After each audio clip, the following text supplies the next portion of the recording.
Okay, what we have here, we have re-entries against the downsloping. It's on a 13-minute chart, downsloping 15-period SMA on the NQs right here as guidance.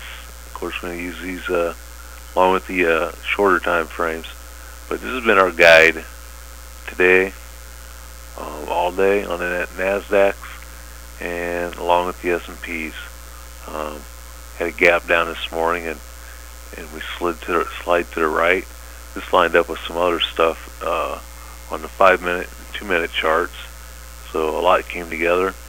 Now we go from this 13-minute chart. We'll come over here and show that this is a key spot because it's also lining up with prior low.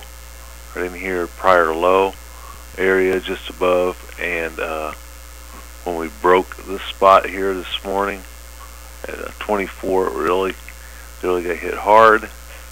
And in addition to that, we have our downsloping 60-period EMA on the 5-minute chart.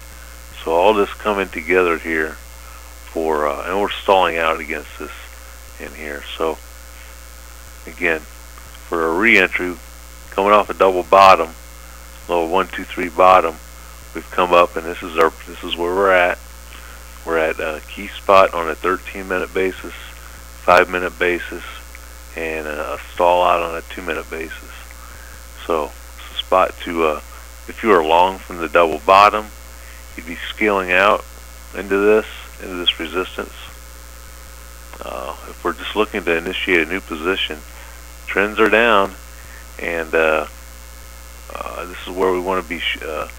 Can sell into this, but with a tight stop, knowing that if we get through, finally punch through into this area, and don't quickly reverse, that we've changed trend. Trend is back to the upside. So 5 minutes, or we re-entry on a 5-minute, or resistance on a 5-minute in here, and comes together over here with our 13-minute charts that we've walked down from here and here, and on the NASDAQs, same situation here.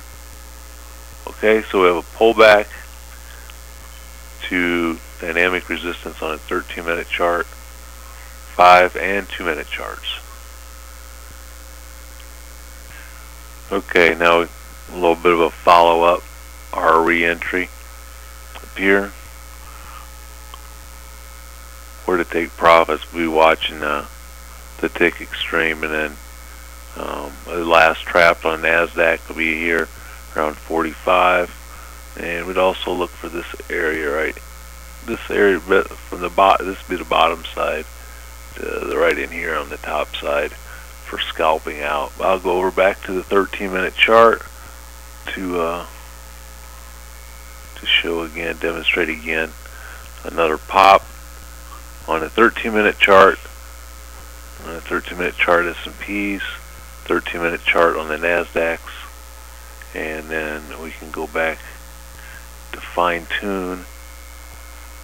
We had this stalling action, and these little tails, again, these little tails on the chart usually are a sign that there's something up there. So, you know, the entry again, it's a hard stop, so it's going to be just above the high, and then we have our time stop if it's not working out. But we had good reason to think this was going to play out here. So we go ahead and scalp out partial profits here and lock in a stop on the rest. An update was sent today to readers at 1524 on the ES, and 1953 on the NASDAQs needed to be cleared to get out of trouble. Well, we just fell just shy of that, and now we're back in trouble here, it looks like. So stay with this, with the other portion, and manage it accordingly. So okay, as an entry against the 13-minute chart, and then using that to fine tune, we go, use that as a backdrop for the 5 minute and then narrow it down to a 2 minute basis to help us enter the trade. An entry against the 13 minute period, the 13 minute chart, 15 period SMA.